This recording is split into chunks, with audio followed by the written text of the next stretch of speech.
She was another TV blonde bombshell, but Heather Thomas was living on the edge. She'd become a sex symbol and star on The Fall Guy opposite Lee Majors. That fame had also made her the target of stalkers. In our society, you know, there are people that are broken, and your poster hangs in jails, your poster hangs in, you know, wards. And so, yeah, I had a lot of stalkers. Heather says that there were more than a few obsessed fans who tried to get close to her. A couple of times we had to get restraining orders, and there was guys climbing over the back gate with a knife. There was another guy broke in my Brentwood home. They would try and break in. But Thomas says that she took measures to protect herself and tried to live her life.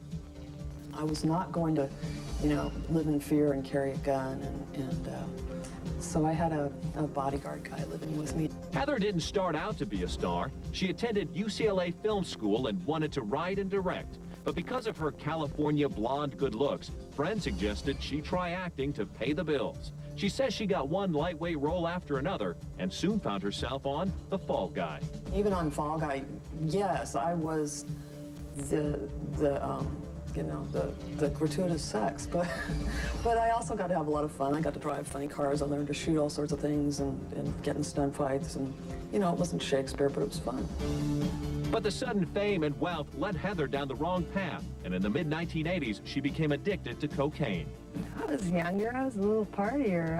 I was a wild woman. The National Enquirer had me on the cover with pinwheels on my eyes and saying I was snorting coke out of silver bowls at Hollywood celebrity parties. You know, it was nothing like that. It wasn't glamorous. It was a coping system for me.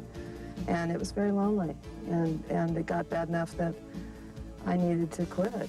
You know, that I needed to say, you know, this is not very healthy. It was very lonely. She says she was surrounded by people who didn't have her best interests at heart. There were enough people when you're young, the sycophants come out of the woodwork. I see it happen with boxers, I see it happen with actors. And if you have a substance abuse problem, it's very hard because you don't lose anything to get some help. Lee Majors even saw her stoned on the set. I think he saw me passing out once or twice, and I think he told people, you know, she might need some help. But he was very supportive. After an intervention by friends, Heather was in rehab for a month. When The Fall Guy ended, she was crossing a Los Angeles street and was struck by a car. They told me I'd never walk again. I walked just fine. Heather got acting offers soon after she made her recovery.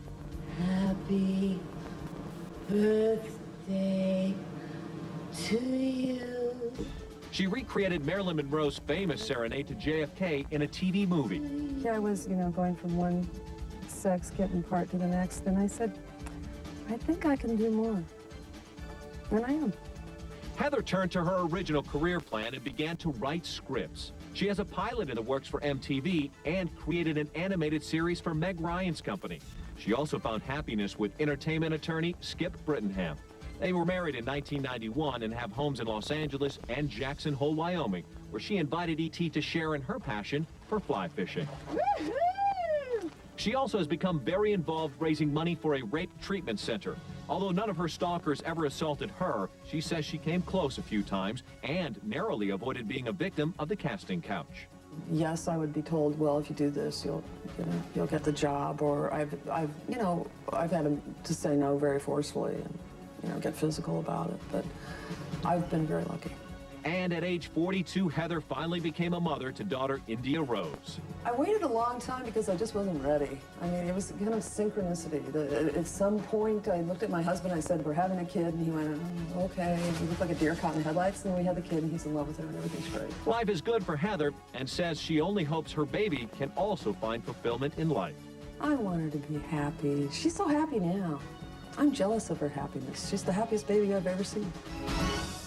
Heather has written a movie that she wants to direct, but she told us she can't star in it because it's about teenage girls. Stay with us. We'll be right back.